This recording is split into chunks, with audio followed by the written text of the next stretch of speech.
In the past couple of years, I've seen a lot of things happen in the photo industry. A lot of really interesting things. First, we saw Nikon stop selling parts to repair shops, forcing all repairs of Nikon equipment go to their own repair centers. Then we saw a bunch of companies drop out of Photokina and PhotoPlus. Companies are having their products copied and sold cheaper, and that forced companies like Dynalite to close their doors. And more recently, Canon has started to remove camera stores as dealers. Camera stores that they say are too small. Canon says that they will be selling direct instead, which means that in the future, Canon will only be sold direct and from big box stores like Best Buys, Targets, companies like that. Yet they haven't sent these letters of cutting off dealers to all the small dealerships. In fact, they sent one to Mack Camera and Video Service in New Jersey. Mack Camera did $150,000 of purchases of Canon products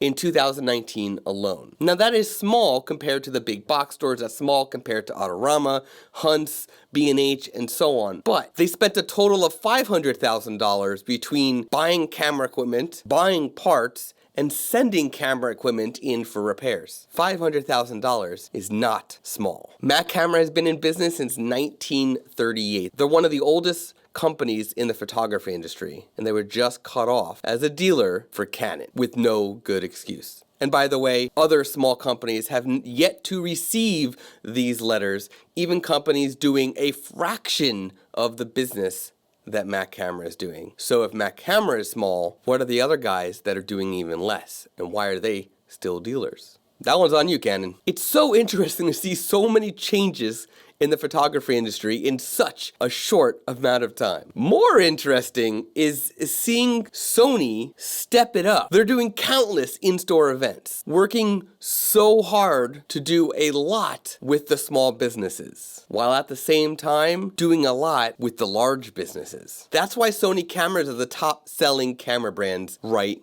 now. Not because they're better, but because they're doing the right things. They're more in your face. They're more engaging right now. They are more caring about photographers right now. Any camera brand could take that spot. All that you need to do is care, be there, and have good marketing. So what does this mean for the photo industry? What does it mean that PDN had to shut down and consolidate their magazines and go purely digital? These changes are just the beginning of what's coming, of what could be coming. So I'd love to hear your thoughts on anything I brought up, anything that you're seeing, any of these changes that you're seeing in the photo industry. Comment below and let me know.